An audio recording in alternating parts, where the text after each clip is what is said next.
You know, every single time I wanted to start making a video, GW ended up doing something even more horrendous than last time.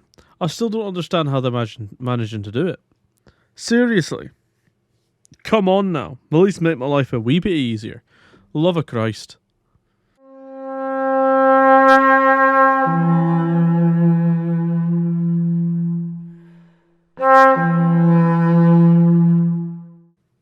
You know, it really does occur to me that Games Workshop is just the equivalent of an abusive boyfriend. Well, partner at this point. Not really abusive boyfriend, because at least there's a chance that another man will come in and beat the shit out of him. The current actions against a bunch of other content creators is absolutely disgusting. Their IP protection scheme is one of the most horrendous things I've ever seen a company do.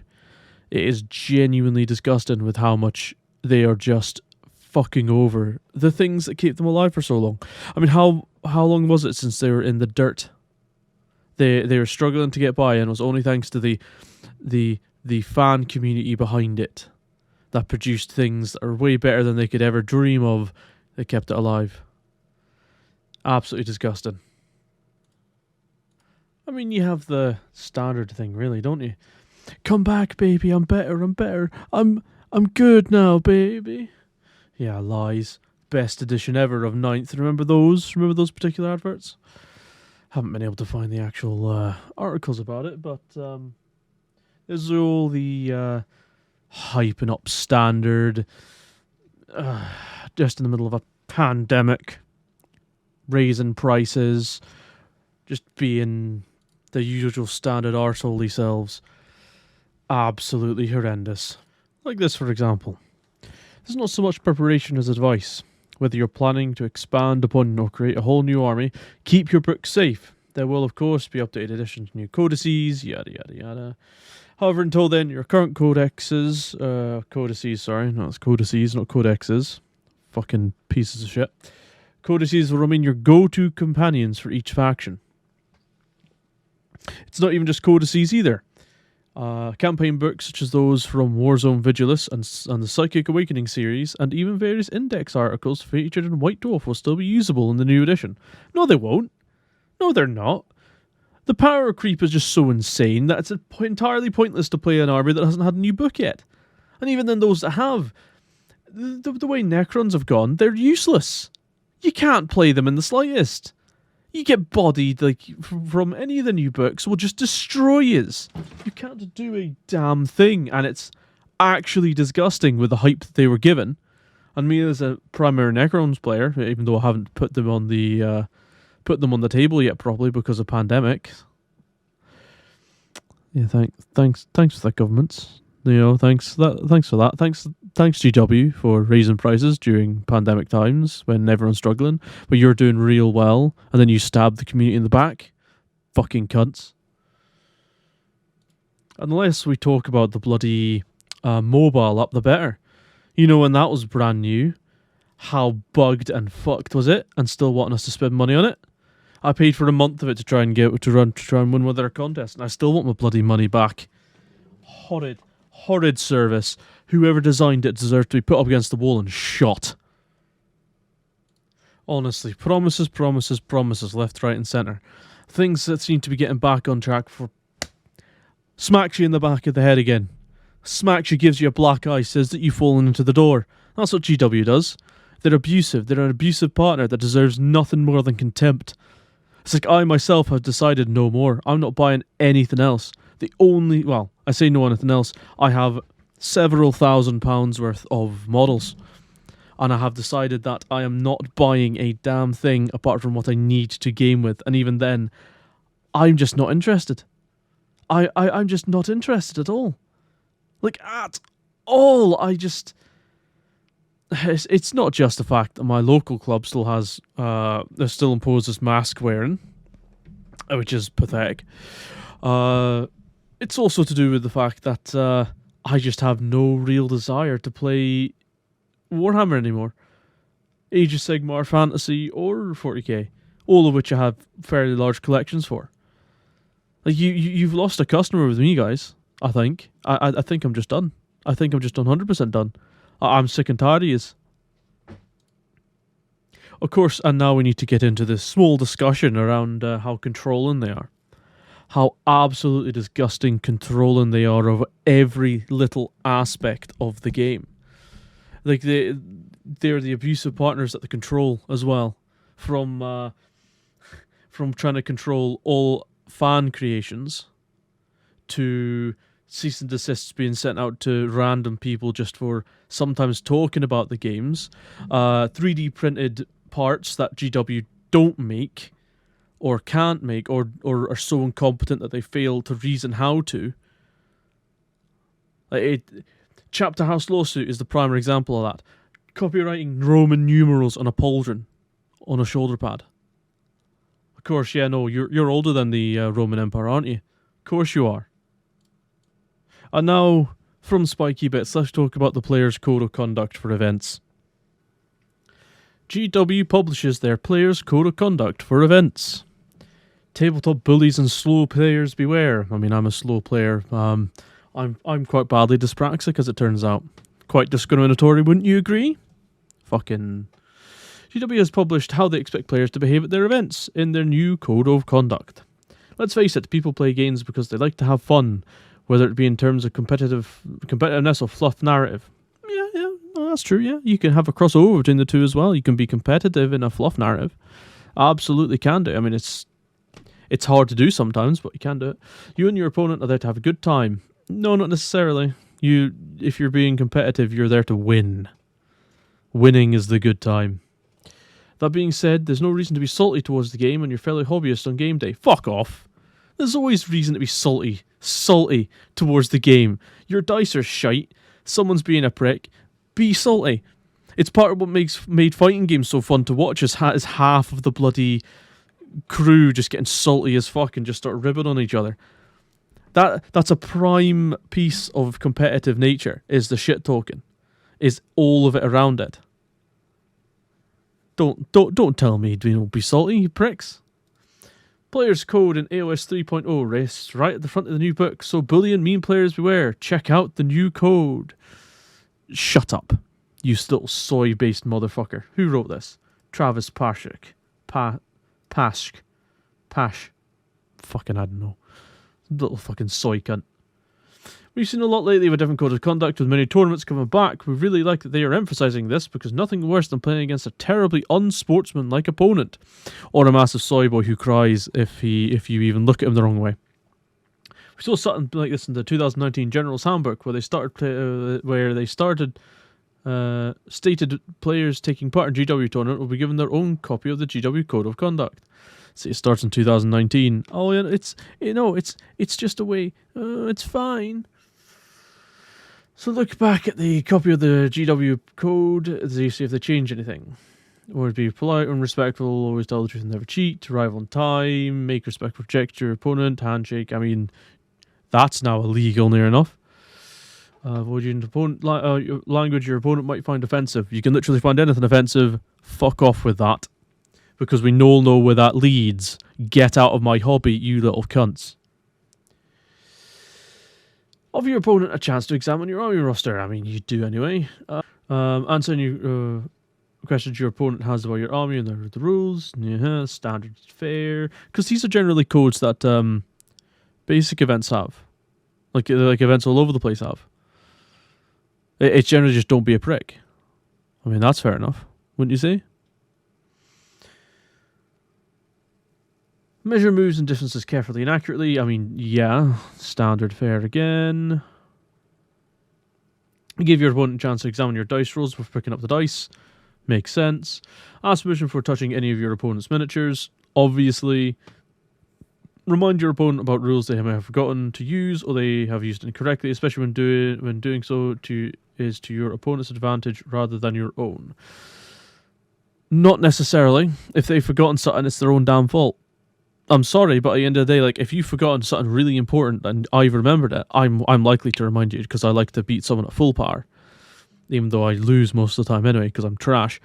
But I'll prefer someone to just go, I prefer to go, oh, you got that bit wrong.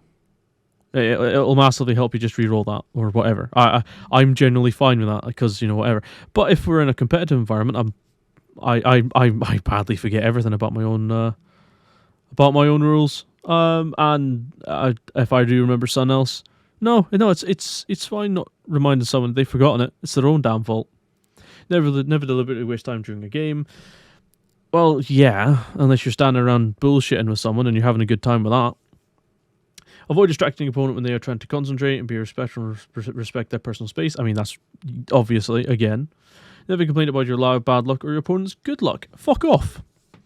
One of the most fun things that I do whenever I start playing a game is just to start getting really salty at the dice. Almost everyone I've ever played with does that. Because you start rolling ones, you're like, fuck this dice. You fucking hurl that piece of shit across the room. Usually it's just a case of just frustration and it's a bit of a laugh. But sometimes it's entirely necessary because, let's be honest, it is just a fucking time for you to start greeting. Just start crying about the steps that you state your dice roll sometimes. Never fix the outcome of a game. Well, that's just plainly immoral to begin with, so obviously. What? Bit of brutal honesty here. If you can't follow these rules, maybe it's time for you to find a different game. These are all pretty straightforward, and if you can follow these, you can really fun games in the time you share with your opponents. And here we go with gatekeeping. Remember that gatekeeping is bad. These people don't seem to think so. I reckon Mr. fucking soy boy Travis Pash. Right, so we go back down. Well, these seem pretty obvious, even at the top of the game. Some of these are ignorable for people's own gain. The main one that always seems to stick people is letting people see your dice rolls. Yeah, you can just do it too fast sometimes. The other one that people seem to have a one, though, is not complaining about your bad luck or opponent's good luck. Roll bad, no need to cry about it. Yes, we do! It's fun! Fuck off, Travis. You absolute cuckold. Piece of shit. I mean, admittedly, this was done like 2 months ago, but it's all in service to the rest of the video. We also like to put up the cardinal rules up top, meaning that even if you get like this, just be nice and respectful of your opponent. I wonder if that means to everyone. Like almost everyone. If someone's wearing a swastika armband, are you meant to be polite and respectful to them? These people would say no, but it's always fun making them answer that. The rules from the 2019 book don't look much different. Still, it's always good to emphasize this, whether it be in a competitive game or just games for fun. If you're planning on playing any ITC tournaments, they did a 20-page booklet all about player conduct at those events. Yeah. And those are generally not that bad. Although I am now very interested to take a look if it's 20 fucking pages. That guy proof.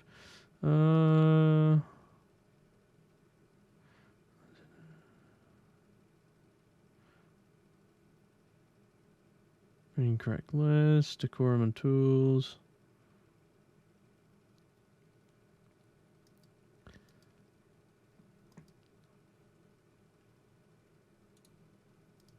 Yeah, no, again, this is just GW controlling their player base. Squeezing more and more people out of it. While we're on the subject of GW just controlling everything about their community. Now, you have event rules, that's reasonable. And there's like a general sense of decorum that you have whenever you're in an event. It's called being sensible. It's called being part of a fandom. You're not just going to start running up and slapping people in the face for no reason.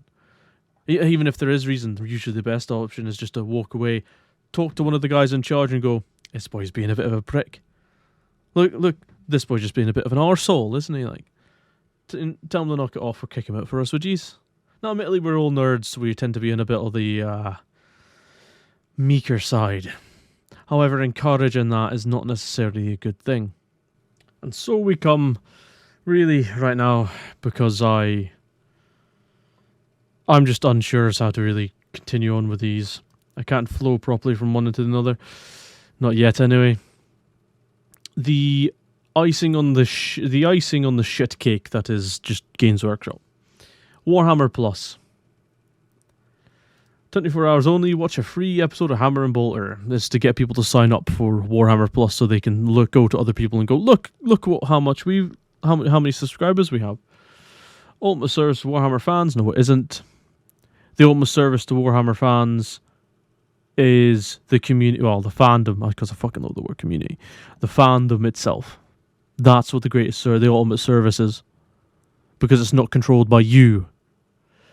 As well as superb features, including extensive free miniatures, premium app access, and the Warhammer Vault.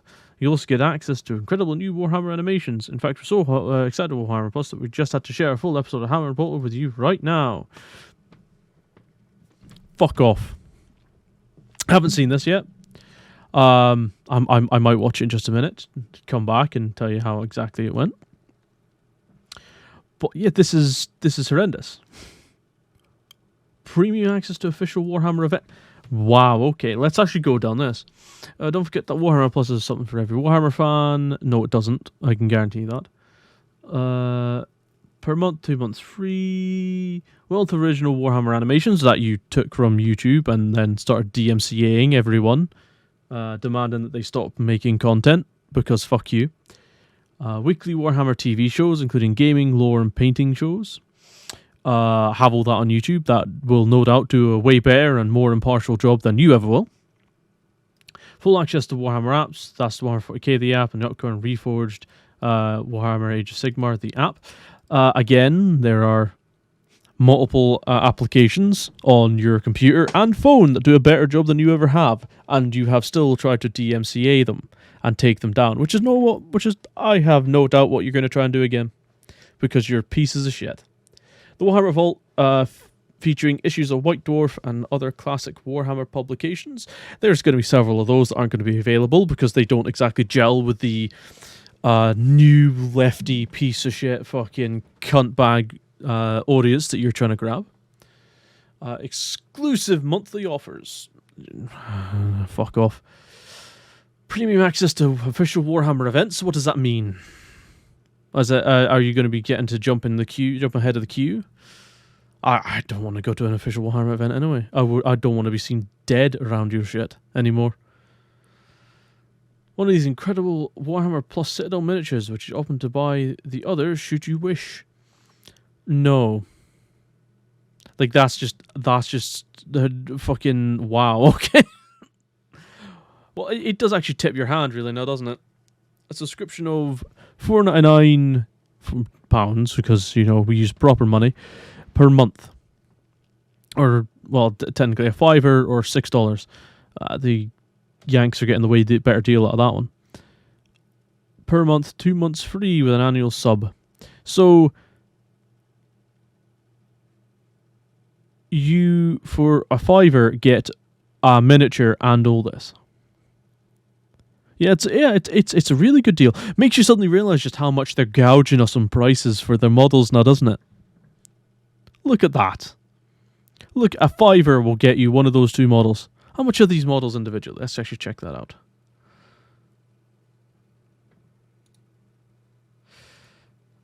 Let's see.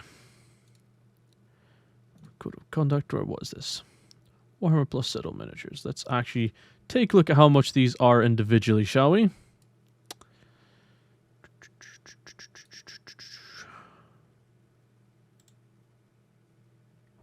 Warhammer Plus is unmissable. Look at this.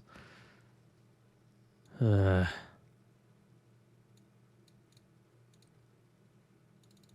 at all this. Free exclusive.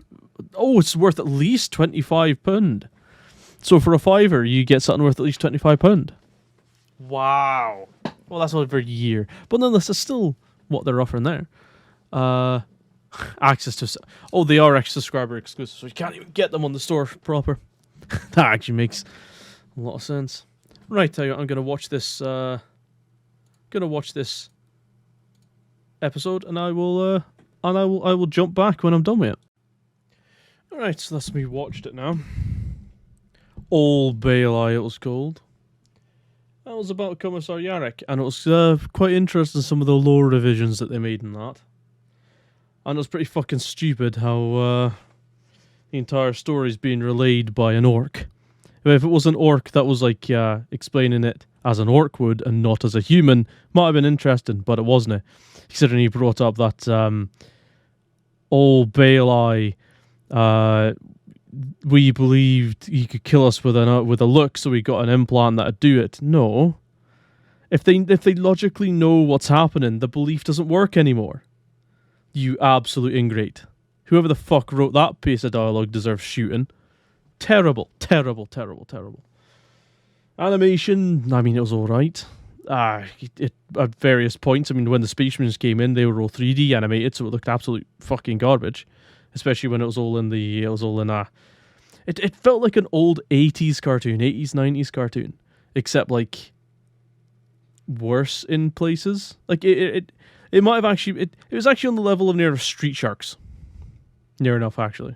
Or Skeleton Warriors. That's generally the ideal in the 80s, 90s cartoons. You know, that kind of era. I'm going to probably make an entire review of actually that one episode because I think it's annoyed me a little bit. Just a little bit. I think it's quite annoyed me. So, yeah. I'll leave this here then. Right, well, let's see how long this video is. Because I've got no idea, sadly. And we'll see if I'm making a few videos quicker, shall we? Au revoir.